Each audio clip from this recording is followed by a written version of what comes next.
Ecuador precisamente decretó 3 estados de excepción en diferentes regiones y en diferente momento. Pero ¿cuáles fueron los resultados? Desde Guayaquil nos los va a explicar Diego Cuenca, de nuestro canal aliado Ecuavisa.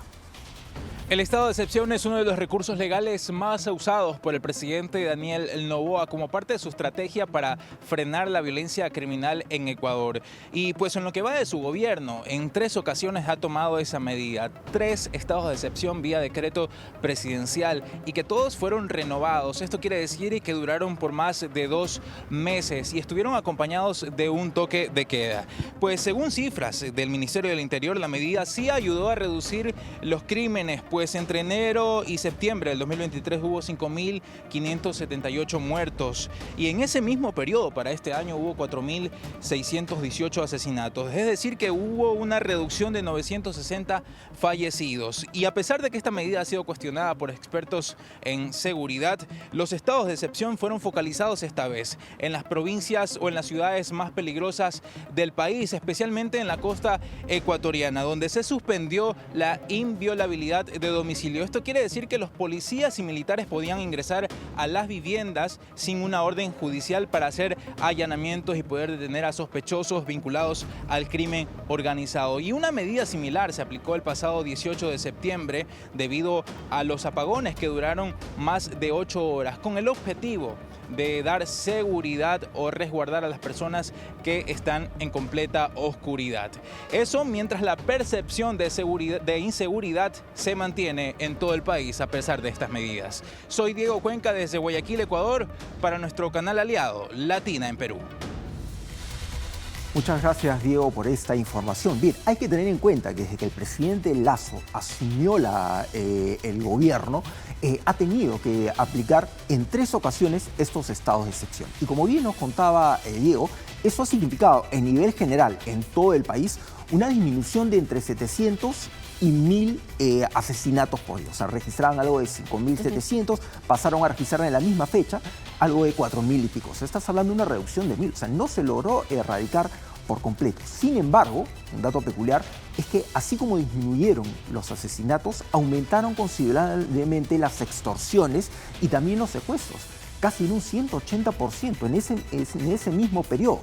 Hay que tener en cuenta que en pleno estado de excepción, o sea, con toque de queda, con militares patrullando en las calles, registraban asesinatos, crímenes sumamente violentos en diferentes regiones y todos atribuidos a organizaciones criminales ecuatorianas. Dicho sea de paso, el año pasado el presidente Guillermo Lasso promulgó esta ley, el presidente Lasso. Ok, el anterior. El anterior. Él promulgó esta ley para que las organizaciones criminales pasen a ser consideradas organizaciones terroristas. Algo muy parecido a lo que se está planteando aquí de esta ley del terrorismo urbano.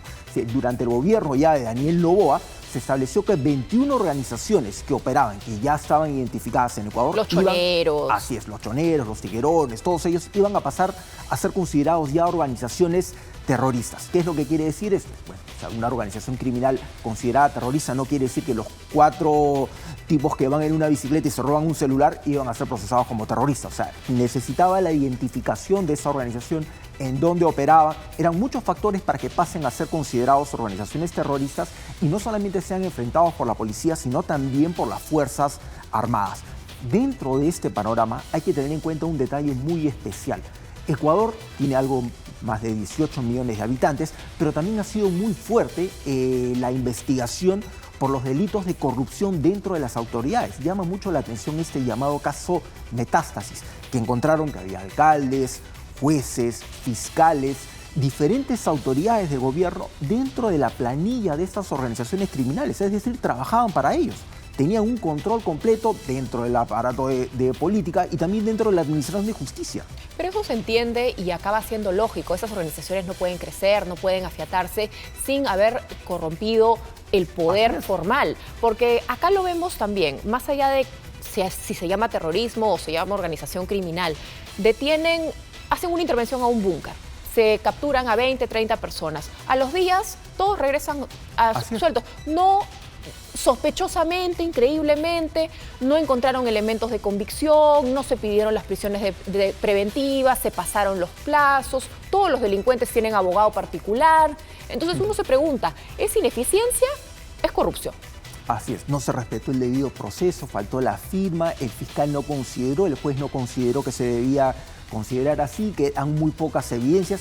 Una serie de excepciones, o sea, parece que para cada ley hay una trampa. Echa O sea, la ley, echa la así trampa. es, aparentemente funciona de esa manera. Entonces estamos hablando de que urgen medidas articuladas. No se trata solamente de que pongas una ley, se trata de que esa ley se cumpla. Se trata de que tú agarres y digas, bueno, ¿a dónde vamos a mandar a todos los que detenemos? Claro. O sea, si ya tienes prisiones hacinadas, ¿a dónde los vas a mandar? Tienes una gran cantidad de gente o hacinamiento dentro de las cárceles. Tienes un retraso considerable, una gran carga procesal en el aparato de justicia. O sea, a todos los que vas a meter los vas a terminar liberando por exceso de carcelería. Eso si tienes en cuenta las redes de corrupción y también, como comentábamos hace unos días, o sea, todos los corruptos que detienen terminan enfermos y se van a una clínica y por su estado de gravedad o por su estado de salud se empiezan a considerar condiciones especiales para su investigación, ¿no? ¿Y cuántos fiscales tienes de carácter provisional? No tienes realmente a un fiscal titular nombrado en ese despacho encargándose de los procesos o de los temas a tratar. Y ahí te quedas en medio de esa problemática, de esa informalidad también del sistema. Porque en el caso del Perú, por ejemplo, nuestras penas son de las más gravosas. Nuestras penas son de las más altas en casi todos los delitos en relación a otros países de América Latina e incluso el mundo. El problema no son las leyes. El problema es que, por un lado, tenemos demasiadas, hay leyes que estorban porque una se cruza con otra, pero por otro lado, nadie las hace cumplir. Ese es probablemente el gran problema. Habría que tener en cuenta también cuánto dinero se destina para la lucha contra la delincuencia, o sea, cuánto presupuesto del que cuentan la policía, por ejemplo, es utilizado finalmente para la lucha contra la delincuencia y cuánto dinero es el que pueden recaudar todas esas organizaciones criminales. Con las extorsiones, por ejemplo, a los buses de transporte urbano, mototaxis, las bodegas, los pequeños negocios, o sea, emprendedores que también son víctimas de esas organizaciones. Y al final te das cuenta que disponen de mucha más plata que la misma policía para poderlos enfrentar. Y lo vimos el jueves en el paro de transportistas. Más allá del malestar que todos los ciudadanos pudimos haber sentido por vernos afectados directa o indirectamente con el paro de transportistas, la mayoría de los ciudadanos se sentía a favor. Decía, está muy bien que paren, porque efectivamente no los tienen por qué matar. Y realmente el Estado no se está haciendo cargo de la situación. ¿Y cuál ha sido la respuesta? Hagamos estado de emergencia. Estado de emergencia que tiene más de 2 meses en Trujillo. Y yo le preguntaba a nuestros compañeros de Sol TV, ¿cómo vamos a partir de los estados de emergencia? Y me dicen, vamos un poquito peor. No, entonces, ¿de qué nos sirve? Así es. Recuerden que meses atrás también se decretaron toques de quedas en algunos distritos de Lima por diferentes asesinatos que se registraron. O sea, recordarán esta ola de crímenes, por ejemplo, las inmediaciones del centro comercial Rizo, por ejemplo, en Lince. ¿Tuvo algún impacto mayor? Realmente no. O sea, finalmente se hicieron operaciones, sí. Mucha gente salió a decir, pero yo trabajo en la madrugada, o sea, no me puedo movilizar. Los negocios que operaban en la noche dejaron de abrir, también expresaron su molestia, porque obviamente, aunque no lo crean las autoridades, hay gente que trabaja de madrugada y se veía afectada, se veía perjudicada, ¿no? Increíble. O terminas haciendo estos operativos a la gente que se junta en un bar y a ver qué están haciendo en un local nocturno. Y por ahí no van las intervenciones. Las intervenciones van en estos trabajos de inteligencia que se tienen que hacer para garantizar y detener y desarticular a todas esas organizaciones criminales que operan. Los estados de excepción, además, cuando son reiterativos, ya no son estados de excepción, son estados de normalidad. Así es, son estados frecuentes. Veíamos también que durante este famoso estado de excepción, una operación para pedirle documentos a las personas, por ejemplo, en la vía expresa, ¿no? O sea, últimamente ¿han visto algún asesinato, algún tipo de situación ahí? O sea, vemos este tipo de situaciones en otros distritos, donde usualmente no ves policías realizando ese tipo de operaciones. O sea, es muy difícil que un sicario se suba a un autobús y tú le pidas su DNI y diga profesión,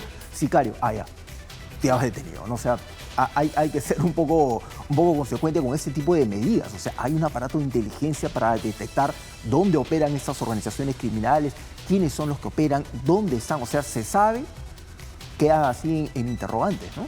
Por eso, y lo vemos en Ecuador, muchas veces decimos, a veces los países de Latinoamérica o de otros lados nos hablan desde el futuro. Esas medidas que ha impuesto Ecuador buscando contener la situación en las cárceles, buscando contener la situación de la inseguridad, llamando terrorismo urbano a lo que viven en ese día a día, se ha traducido en más seguridad, en menos delincuencia, en menos criminalidad y probablemente la respuesta no nos gusta. Así es, bueno, nos lo explicaba nuestro compañero desde Guayaquil. La percepción de la ciudadanía es que no ha tenido mayor impacto.